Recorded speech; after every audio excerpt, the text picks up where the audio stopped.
English Fairy Tales collected by Joseph Jacobs. Chapter 25. The History of Tom Thumb.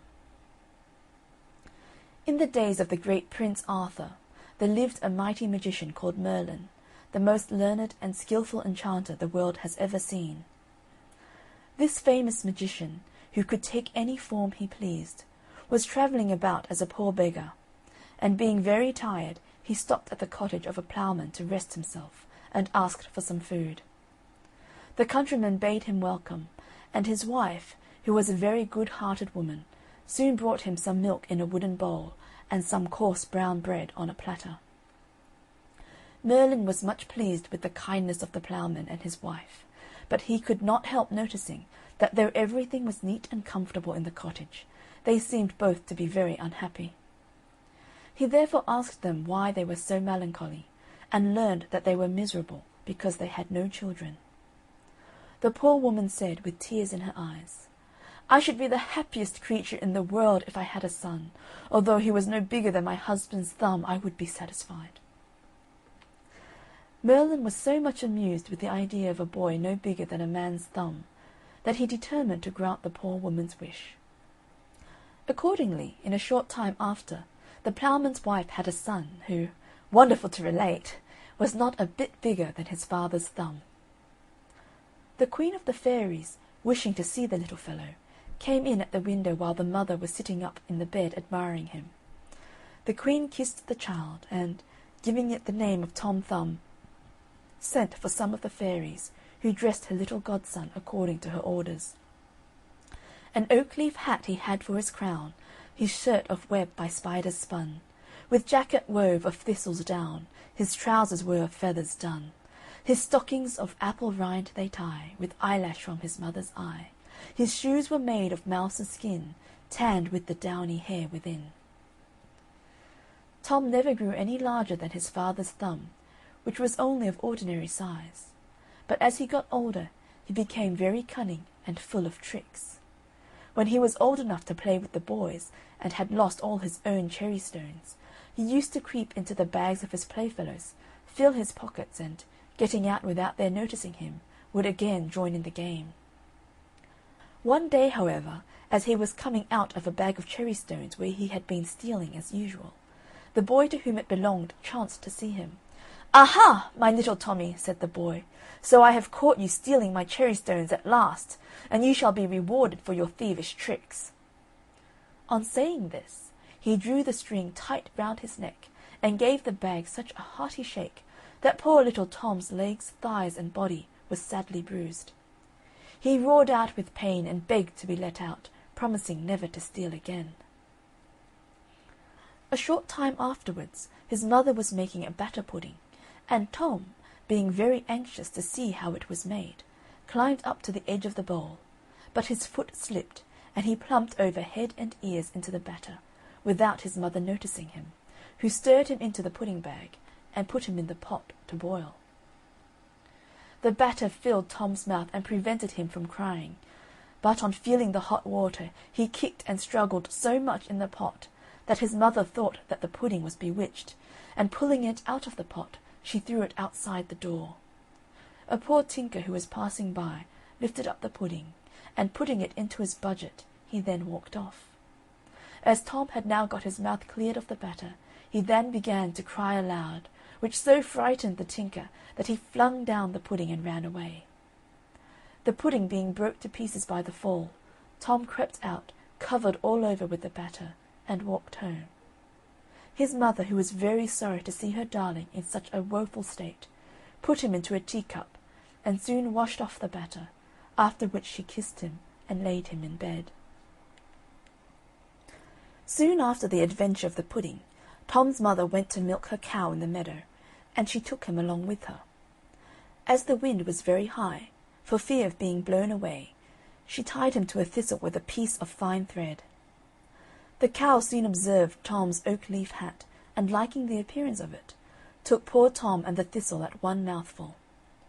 While the cow was chewing the thistle, Tom was afraid of her great teeth, which threatened to crush him in pieces, and he roared out as loud as he could, "Mother, mother!" "Where are you, Tommy, my dear Tommy?" said his mother. "Here, mother," replied he, "in the red cow's mouth." His mother began to cry and wring her hands, but the cow, surprised at the odd noise in her throat, opened her mouth and let Tom drop out. Fortunately his mother caught him in her apron as he was falling to the ground, or he would have been dreadfully hurt. She then put Tom in her bosom and ran home with him. Tom's father made him a whip of a barley straw to drive the cattle with, and having one day gone into the fields, he slipped a foot and rolled into the furrow. A raven which was flying over picked him up and flew with him over the sea, and there dropped him. A large fish swallowed Tom the moment he fell into the sea, which was soon after caught and brought for the table of King Arthur. When they opened the fish in order to cook it, every one was astonished at finding such a little boy, and Tom was quite delighted at being free again. They carried him to the king, who made Tom his dwarf, and he soon grew a great favourite at court, for by his tricks and gambols he not only amused the king and queen, but also all the knights of the Round Table.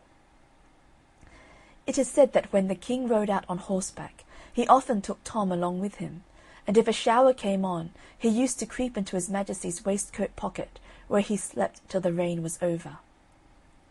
King Arthur one day asked Tom about his parents, wishing to know if they were as small as he was, and whether they were well off.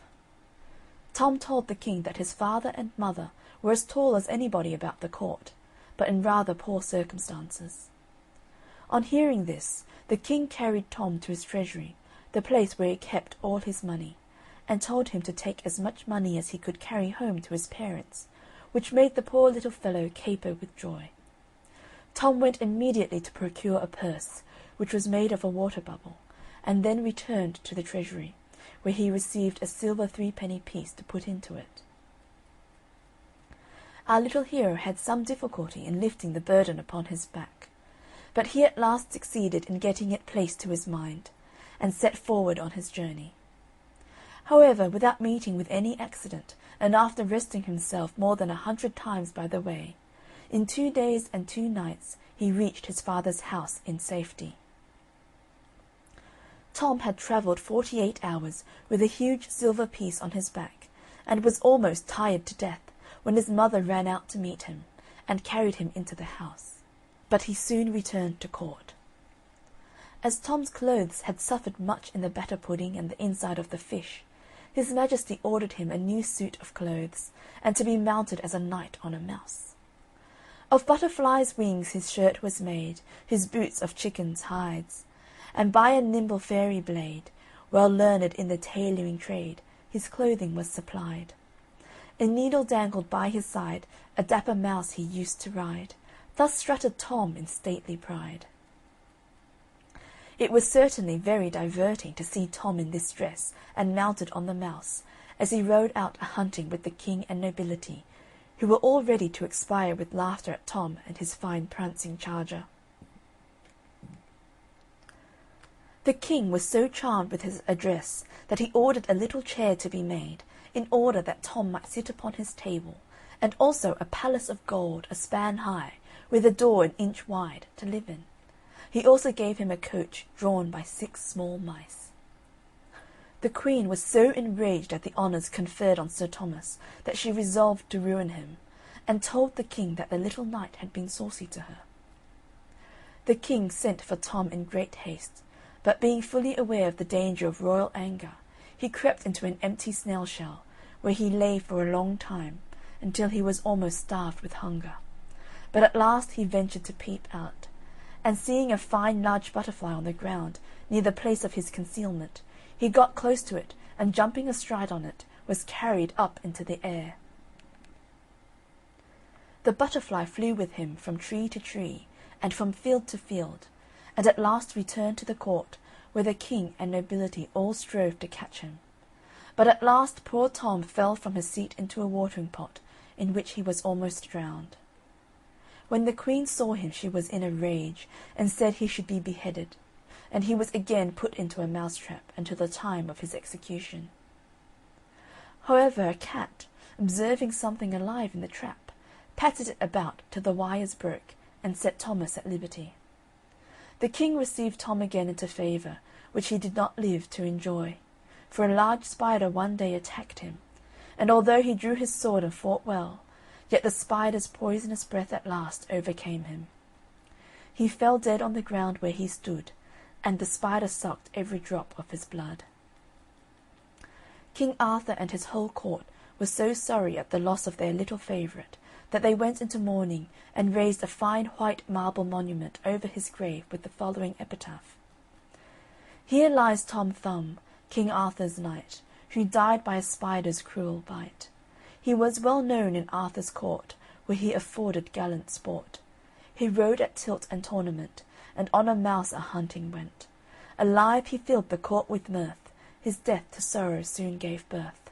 Wipe, wipe your eyes and shake your head, and cry, alas, Tom Thumb is dead."